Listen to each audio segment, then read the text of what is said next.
Hi,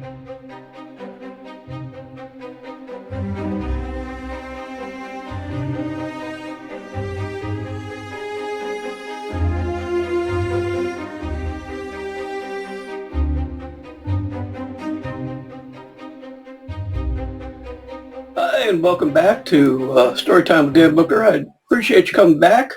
I know it's been a while since we've been doing these, but my throat's a little better now, so we're going to continue on. Excuse me. Try and keep it good so we can do these.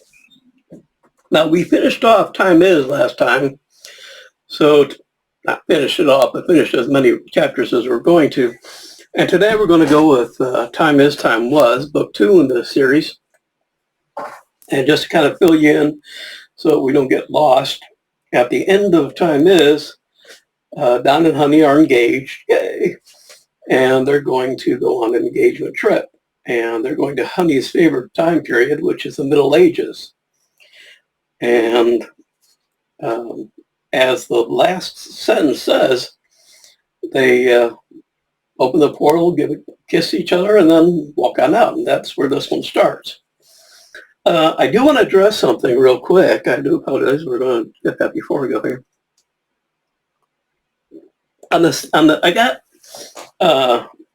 the idea for adding quotes from reading Dorothy Sayers' Lord Peter Wimsey stories.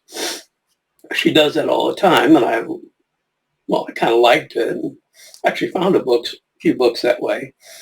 So all these have, let me rephrase that. 90% of the quotes in here are from books. 10% are ones that I couldn't find a quote that would marry up with what your chapter was about. And those are the ones I made up. So I'm going to let you figure that out, which ones are real and which ones are mine. I don't think you'll have too much trouble if you read a lot. So we're going to start with, we're reading Medieval Times. And the quote in this chapter is, "I traveled many miles and spent many years in search of happiness, only to discover that happiness was in the journey." By Norman Placher, A Road, A Rome, A Rove. In the glowing dawn, a barely visible light faded slowly behind the riders as they emerged from the Temporal Correlation Vector Transport Device, or TCVTD, sometimes just called the Time Machine or Fred. Don Skelton and Honey Dew had just left the 21st century behind them and were spending their engagement in the Middle Ages. This was Honey's favorite era and the one she had done a great deal of research on. Through a grove of trees, a large village was visible. Though Don was a veteran of quite a few trips through time, he was unfamiliar with the Middle Ages. Carefully, he scrutinized his surroundings and the approaching settlement. Honey was riding side saddle in the approved manner of a gentlewoman of this period. Don was admiring the grace with which she rode.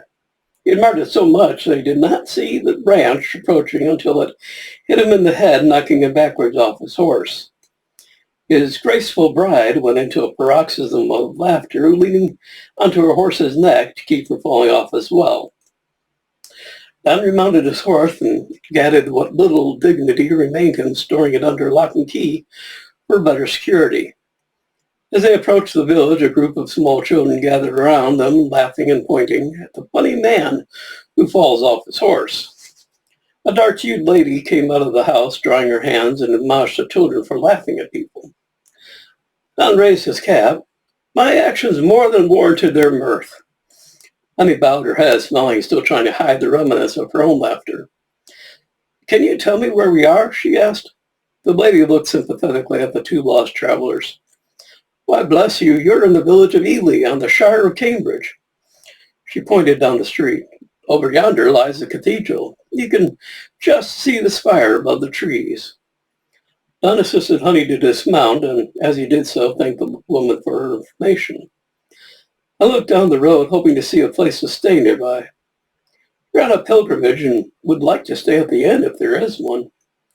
The lady curtsied to Honey and pointed down the street to the corner. "'Tis that way, my lady, and a wonderful inn it is, too. Just go past the potters and the blacksmiths and you'll find it." At the mention of the blacksmiths, Honey cast a wary eye on Don and whispered, "Don't you dare." Don looked back with raised eyebrows. "I haven't the least idea what you're talking about." He tipped the lady a pound, at which her eyes grew wide. She made another curtsy and thanked him graciously. "My name is Mary Potter, and you'll find my husband in the Potters down the road. In fact, here he comes now." Don and Honey turned to see a muscular man walking towards them. The apron thrown over his shoulder was mottled with clay and odd dabs of color. He wore sandals on his feet and a cloth cap on his head. As he approached, he removed his cap, revealing dark, tightly curled hair slightly streaked with gray. He welcomed Don and Honey and invited them to rest as Mary offered them a cup of mead. Honey accepted and sat on a stump while Don stood leaning against the corner of the cottage and slowly supped his. Excuse me, I'm going to be doing this a lot.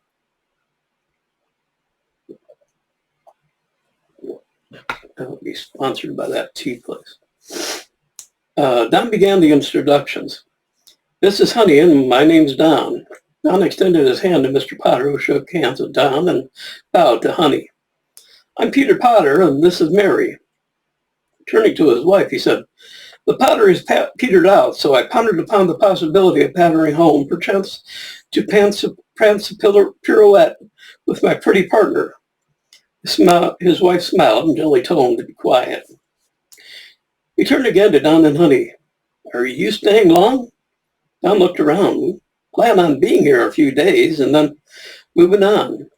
Honey cast a warm smile upon the Potters as she asked, "What is there to do for fun here?" Peter looked at her curiously. "We make our own fun. In fact, some neighbors are coming down to have a few wrestling matches." Don rubbed his hands in eager anticipation. "They're coming soon. We might just stay and watch if you don't mind." He looked at Honey for her approval, but instead she put her head in her hand. She had a feeling where this would go. "Will you be participating as well? If you're willing, we would welcome you to the game." Peter put his arm around Don's shoulders and began to lead him to the field. Patted Don's shoulder as they walked. Don began to get the feeling he didn't have much of an option. Resigning himself, he stripped his coat and handed it to Honey and followed Peter to the marked-off area at the corner of a grassy plot surrounded with trees and bordered by a river. Mrs. Potter and Honey followed, both laughing. Both ladies were whispering and laughing at the men. Don and Peter were given the opportunity to start the competition. Since Don was a newcomer, it was decided that the match was best out of 5. This was felt it would give the opponents a chance to know each other's skills. From the way it started, Don assumed it was similar to the way he had wrestled in New Salem. Grab at the waist and attempt to throw your opponent. His impression was corrected when he received a stinging kick in the shins from Peter and was suddenly thrown clear of the ring. Apparently, there were very few rules in this type of wrestling.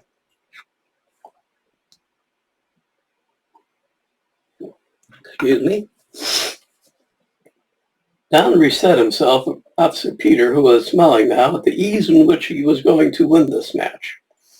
Peter tried another kick, but this time Don was ready, and as Peter kicked, Don swiftly swept his leg under Peter's and hooked his toes behind Peter's other knee, forced him to the ground. Peter jumped up and grabbed Don around the chest. Don put pressure on Peter's bicep, his thumb pressing firmly on the nerve alongside the humerus bone.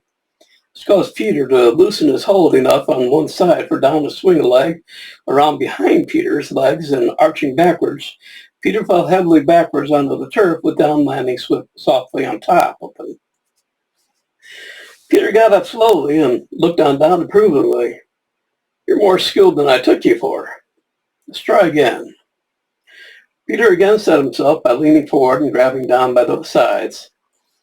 Peter smiled as he dropped to one knee, throwing Don off balance and then tossing him aside. Don rolled and bounced up, ready for what may come.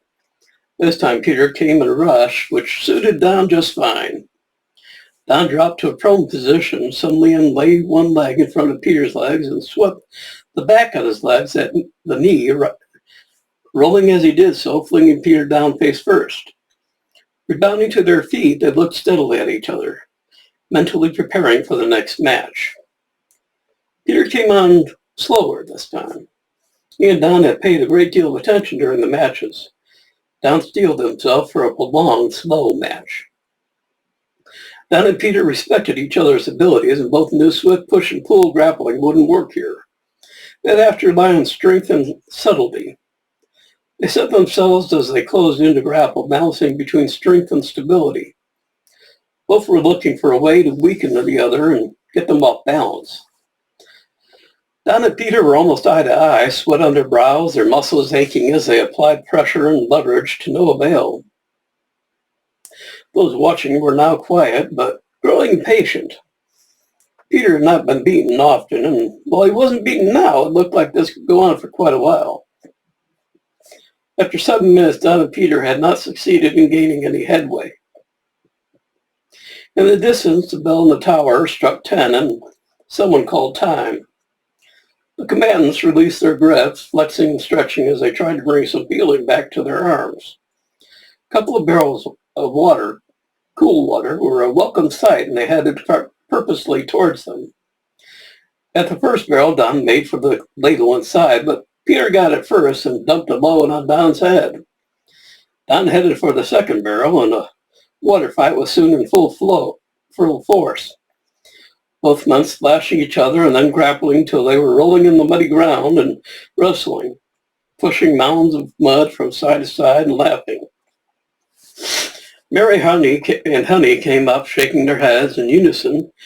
They scolded their partners for messing up clothes they would expect them to make new again. The men made their shamefaced way to the river and got cleaned up as best they could. The warm sun would dry them off in no time.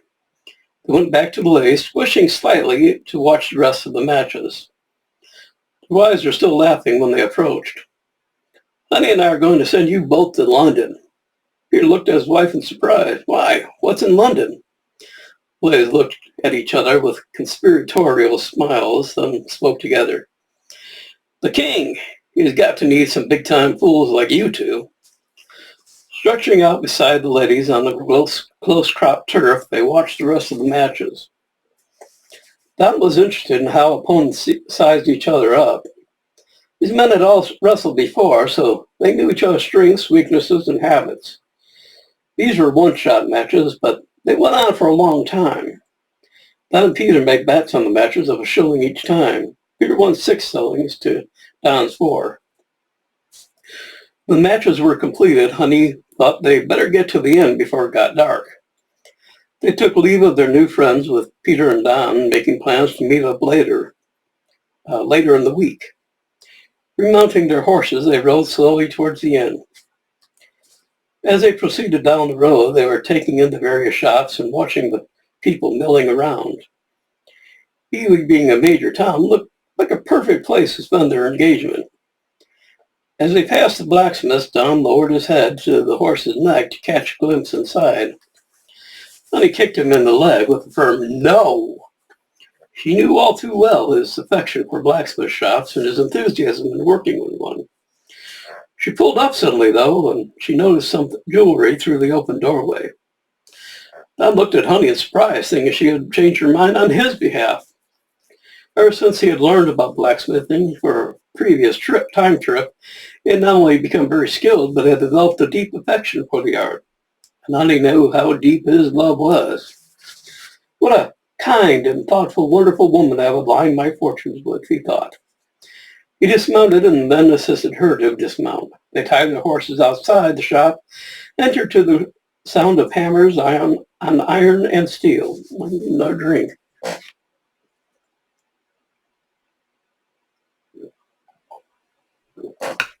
Okay, we're ready now.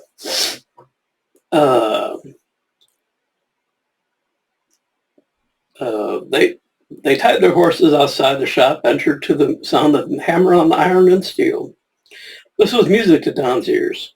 Honey walked along the wall for a while, admiring the creations before ducking aside and whispering into the ear of one of the blacksmiths.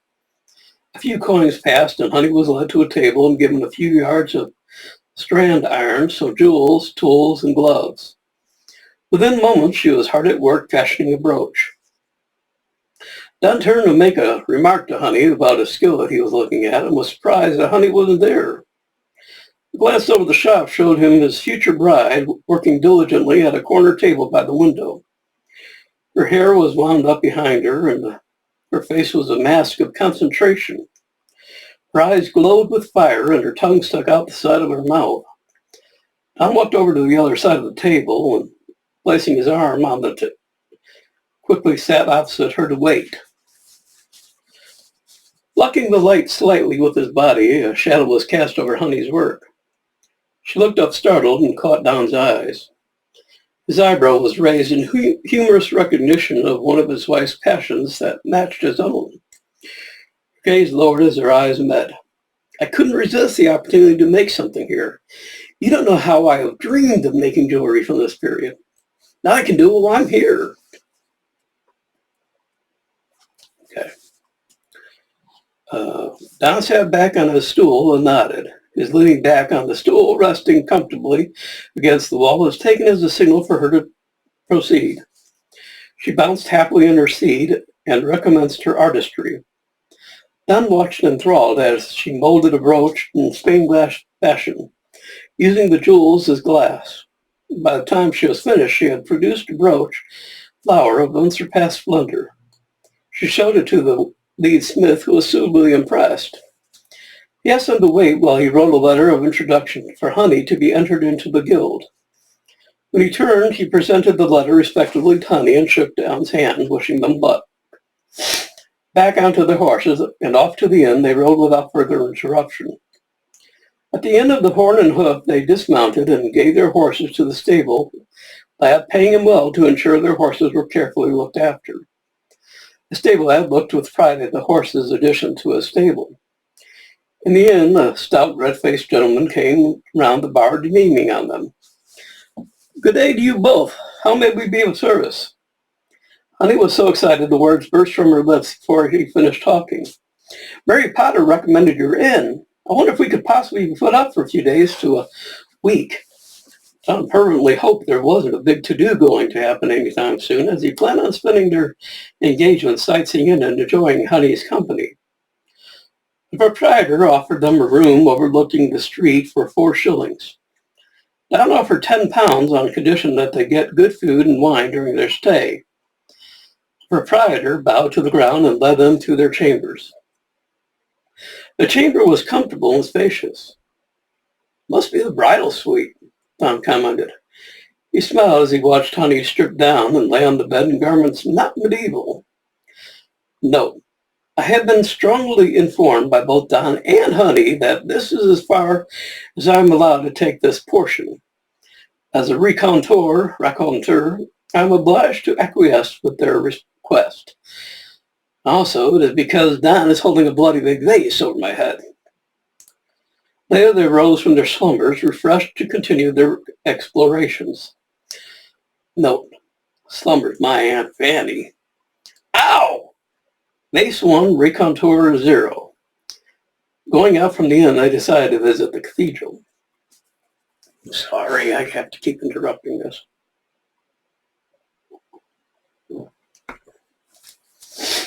Okay, the cathedral was a wonder to behold. From the outside, a multitude of tall windows provided a light for the interior.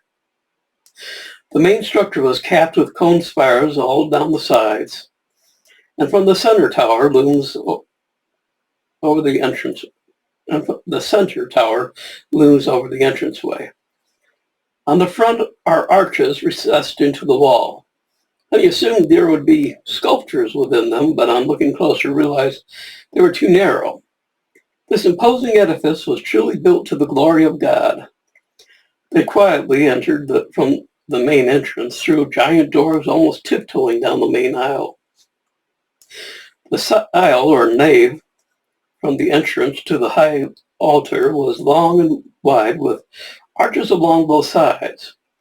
On the ceiling were so many paintings, it was as if it was competing with the Sistine Chapel. To the left of the north transept was the Lady Chapel. Here Honey separated from Don and went in.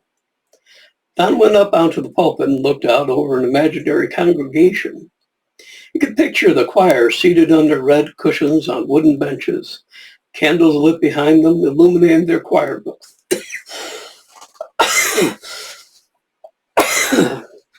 Glad this chapter's almost over.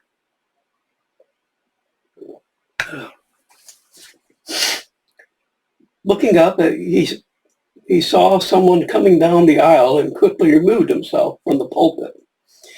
He poked his head around into the Lady Chapel and was careful not to enter.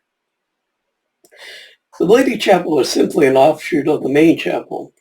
It was small, with few benches and a cross in front. What little light was provided from the windows in the primary structure and a row of lit prayer candles on the side. In the dim light, Honey was barely visible sitting at one of the pews. As her eyes became accustomed, she saw a young lady of about 21 sitting with head bowed and tears coursing down her cheeks. Honey quietly backed her way out and made her way to the main chapel. Don was waiting comfortably in a pew, holding a book of hours in his hand. As Honey joined him, Don whispered in her ear, "I found out who your companion in there was. She's the Duchess of Brittney. Her husband, Joffrey, died recently." Honey looked back into the chapel in astonishment. "You mean the brother of Richard the Lionheart?" Don looked into the chapel too. "Yeah, poor kid." Both still quietly out the west end of the cathedral. Honey sat on a nearby stone and thought deeply. "I'm trying to remember about her. Her husband Joffrey died in France in some tournament. She comes back over here and is in mourning, and she's then forced to marry someone else. But the marriage is annulled soon after. I forget why." Don looked thoughtful. "All I remember is she is portrayed as a character in one of Shakespeare's plays." "Which play again was it?" "Oh yeah, King James. No wait, King John." And they looked back into the church. "I wish I could have talked to her. She looked so lonely." As they were talking, the lady in question left the cathedral, passing them as she walked by. Don made a bow and Honey curtsied. "Good day, Duchess," they said without rising. "Do I know you?" she inquired. Honey raised from her curtsy and Don stood straight again. "No, I'm sorry to say. I recognized the Duchess of Brittney when I was in the chapel just now and left so I did not disturb you." Honey held out her hand to the Duchess, who grasped it in hers. "Thank you. Such tokens of kindness and friendship are most welcome now." She stood there, lost in her emotions. I wasn't sure what to do next, but offered her a handkerchief to the Duchess, which she accepted gratefully. Don and Honey invited the Duchess to a meal with them at the inn. And to their surprise, it was readily accepted. They went across the road to the inn and ordered a large meal for 3 of salad, vegetables, rabbit, apples, and cheese. The proprietor must have recognized the Duchess as well, because he immediately went off to provide what was requested and served them himself. Over the meal, Honey related their recent engagement, their humorous arrival to town, and showed the brooch she had made at the Smiths. The brooch was presented to the Duchess, who was reluctant to take it, but from the look in her eyes, she longed to have it. "I feel I'm taking advantage of your generosity since I have little to offer in return. However, I can return the dinner if you will accompany me tonight. I'm dining at the home of Eustace Dunning by the river, and I have been told I may bring guests. Will you please join me?" She looked so hopeful and sincere that Don and Honey accepted simultaneously. "Shall we meet you there?" asked Don. She shook her head. "My carriage will be outside your inn at 5 this evening." "Thank you, and I look forward to your company then." The Duchess placed the pin prominently on her dress, and with curtsies and bows, they separated and went about their business. Honey placed her arm through Don's as they walked down the street. Passing the Potters, they went inside and met Peter again. He was busy pottering around the shop, as he calls it, but stopped when they came in. "Oh, now that you have found me at work, what can I do for you?" Honey went into her bag and pulled out a paper with a coat of arms on it. "Could you make us a set of cuffs and a picture with this design on them?" Peter offered them chairs and a beer while he went to work. Don leaned over and whispered to Honey's ear. Whose arms are those? They seem to impress him. Honey whispered from the side of her mouth. They belong to my family, and I'll tell you about it later tonight. Don realized how little he knew of his intended. The cups and pitcher were quickly finished as Peter only had to paint the coat of arms on some that were already made and then glaze them and fire them, and paid 10 shillings for the cups and pitchers.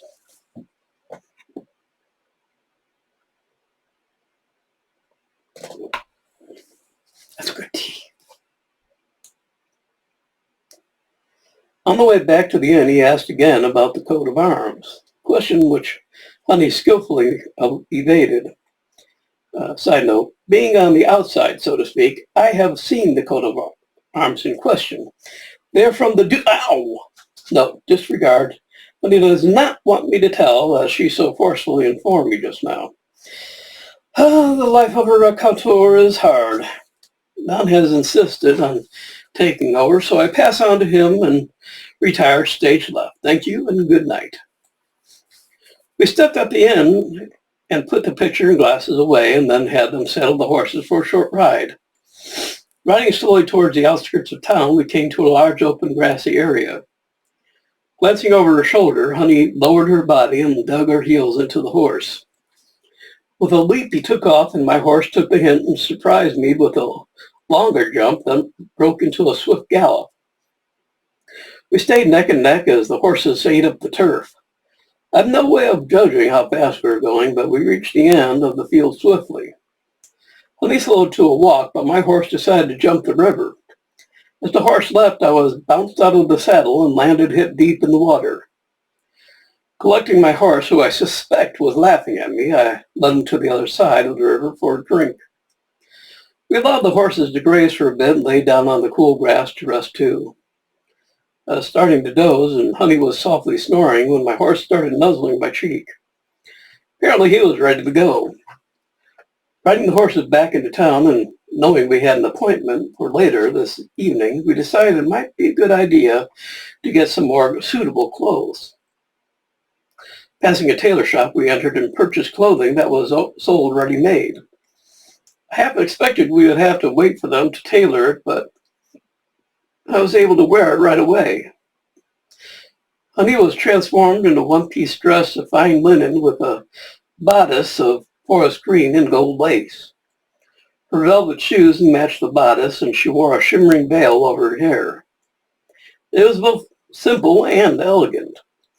I was turned out in a long tunic with belt, hose, all in various shades of brown, plus a small forest green hat with feather. I felt silly, but that quickly turned to pride when I saw Honey's eyes gleam when she saw me. Leading the horses back to the inn, we handed them over again to the stables. As we watched them lead them into the stall and remove the saddle and tack, another couple of stable lads came and washed and brushed them down. I was glad to see that our horses were getting good care. The next chapter is We Shall Go A-Visiting. So that's the first chapter of Time Is Time Was, and we will continue that hopefully tomorrow. I've got to check and make sure I have enough tea to carry me through this. And I appreciate you coming back. I hope you're back to stay.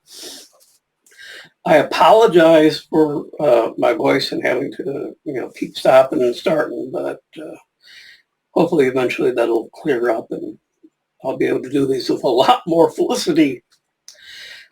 So I look forward to seeing you again tomorrow, and I hope you'll be back to visit with me. And that's it for Storytime with David Booker. Thank you again for visiting, and I look forward to seeing you again. Take care and be good to yourself. Bye.